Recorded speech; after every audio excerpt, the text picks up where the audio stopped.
पुणे जमीन व्यवहार प्रकरणी पार्थ पवारांवर कोणताही गुन्हा दाखल का नाही?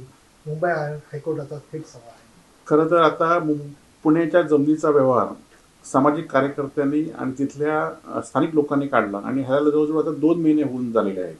आज आपण बघितलं असाल की एका महिलेला अटक झाली त्या संदर्भात, परंतु ज्या लोकांनी जागा घेतली त्या लोकांची स्टॅम्प ड्युटी माफ झाली. अशा कुठल्याही लोकांना किंवा ते राजकीय लोकांचे लागेबंधे आहेत, नातेवाईक आहेत म्हणून त्यांच्यावर कारवाई झाली नाही का, असा प्रश्न सातत्याने विरोधी पक्ष म्हणून आमचे सहकारी विचारत होते. परंतु ह्याच्याकडे कुठलाही दखल दिलं नाही. आता कोर्टाने याच्याकडे स्वतःहून सरकारकडे प्रश्न मागवला आहे किंवा सरकारकडे उत्तर मागितलं आहे.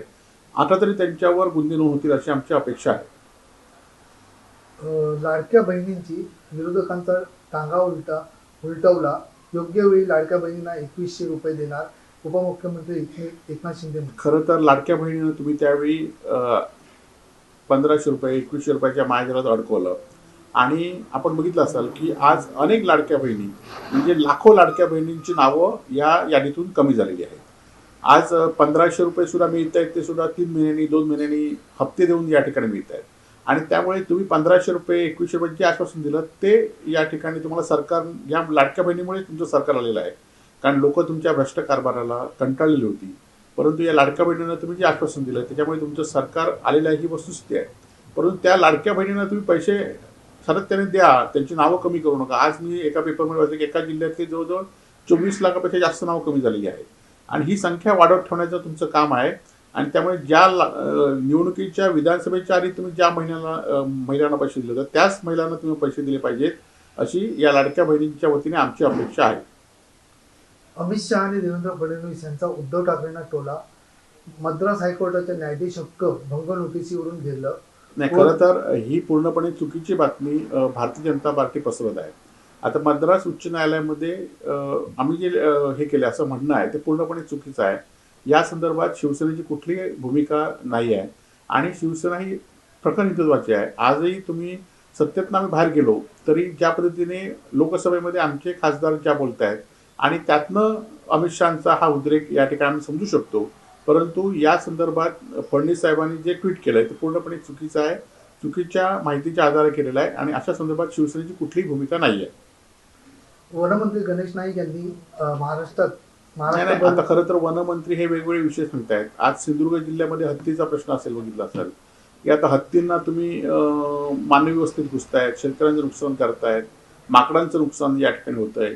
आता बिबट्याचं नुकसान झालं म्हणून तुम्ही मेंढी या ठिकाणी सोडणार, म्हणजे भ्रष्टाचाराचं एक नवीन कुरण तुम्ही तयार करताय आणि अशाने हे बिबटे काय हे होणार नाहीत. तर ज्या ठिकाणी राखीव जंगल आहेत त्या ठिकाणी त्यांची सोय केली पाहिजे, तरच ह्या बिबट्यातनं दहशतमुक्त महाराष्ट्र होईल.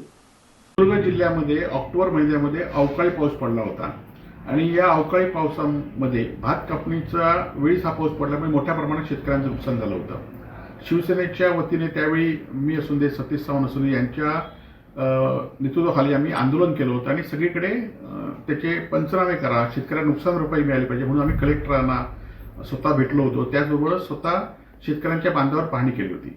परंतु आजच आम्ही पेपरमध्ये बातमी वाचली की निलेश राणे जे या जिल्ह्याचे पालकमंत्री आहेत, नितेश राणे जे आमदार आहेत, ते दोघंही या नुकसान भरपाईचं श्रेय लाटण्याचा प्रयत्न या ठिकाणी करत आहेत.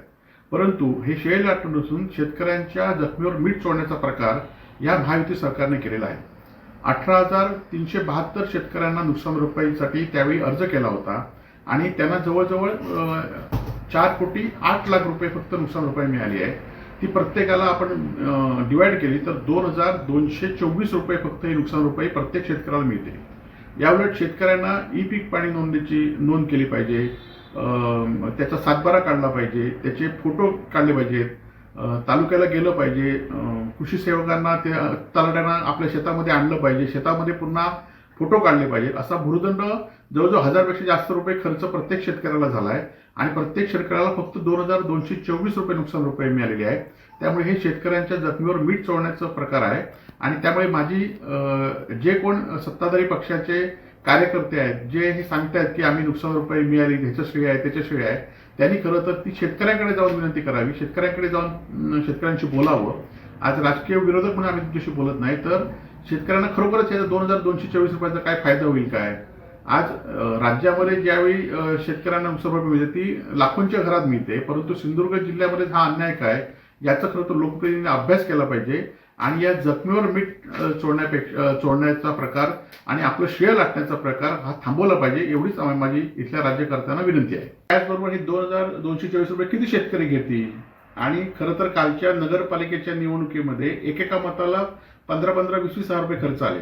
आज जेवढी तालुक्याला नुकसान भरपाई मिळाली आहे त्याचा एका नगरसेवकाचा खर्च तेवढा होता जो सत्ताधाऱ्यांनी राबवला होता की एकेका मतदारसंघामध्ये एकेका नगरसेवकाच्या छोट्या मतदारसंघामध्ये 1-1 कोटी रुपये खर्च झाले होते आणि आता तालुक्याला नुकसान भरपाई लाखामध्ये आहे. आणि याचा लोकांनी सिंधुदुर्ग जिल्ह्यातल्या लोकांनी शांतपणे विचार करावा आणि सत्ताधाऱ्यांबरोबर कसं राहावं हे लोकांनी ठरवावं अशी माझी लोकांना विनंती आहे.